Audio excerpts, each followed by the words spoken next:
We've been open again for a while now," she said. "We've passed all the inspections. The problem was an infected line cook. Luckily, hepatitis A is almost never fatal." "I imagine the publicity wasn't good for business." More customers arrived, and Amber headed for the rear of the store and the men's section. Things from the Springs was smaller than many thrift stores she'd frequented. They were loosely affiliated with a local children's charity, and volunteers did much of the sorting and pricing.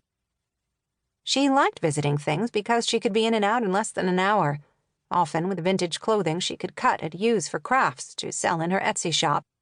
An example was tucked securely in her purse today, a zipper pouch created from a brocade jacket and embroidered with the name of her landlord's wife. It had turned out so well she posted a photo on her shop's page, hoping to get orders for more. The pouch bulged with money, mostly tips she had carefully collected to pay one of the 2 months of back rent she owed. Even after she'd showed her suspicious landlord a letter from the health department, he had begun eviction proceedings.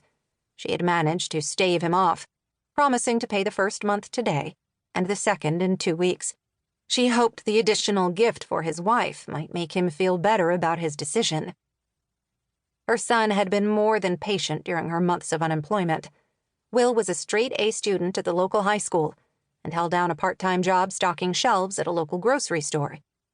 He had taken on additional hours during her illness and brought home expired or damaged food that was destined for salvage stores or landfills. He had treated his quest like a treasure hunt and never wished out loud that his life was more like the easier ones of the other teens in his advanced placement classes. Will wasn't perfect. He was sometimes messy, sometimes oblivious, often determined his way was best. But they'd been a team, just the two of them, from the very beginning of his life. And Amber knew her son would do anything for her, just as she had done everything for him. Much more than Will knew. Today, if she had early bird luck, she was going to buy him a surprise. Things from the Springs had a special rack dedicated to sports teams, and there was always a good selection. She was hoping to find one with the pirate flag of Will's favorite professional football team, the Tampa Bay Buccaneers.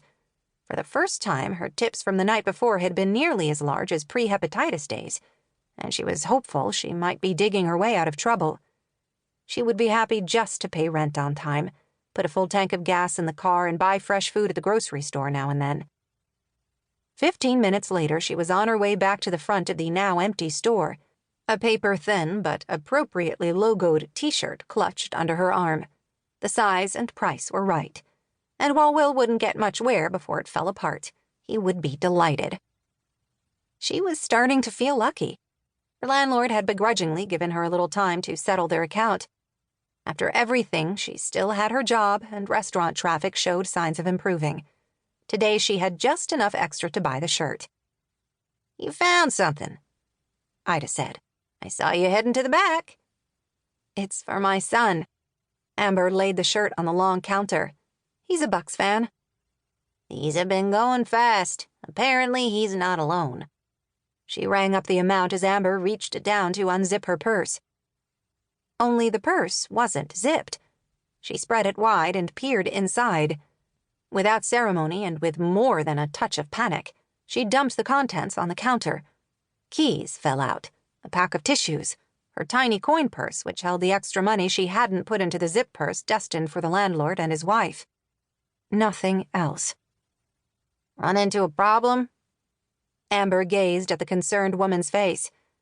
"I had a zipper pouch in here, dark green silk, a name embroidered across it." Ida read her expression correctly. "Did you open your purse here in the store? Could the pouch have fallen out?" Amber knew she'd had the zipper pouch when she left her apartment. She'd so carefully slipped it inside the purse. Surely she'd zipped it closed. She always did. She had lived in cities with pickpockets. But by now, panic had obliterated all memories of the past hour. "I had it when I left my house." "We'll look together." As Amber scraped her belongings back into her purse, the manager walked to the door, turned the lock, and flipped the closed sign. "That will buy some time. We'll find it." Half an hour later, though, they were still empty-handed. They'd looked under tables, sorted through all the shirts in the back, followed Amber's route through the store 4 separate times.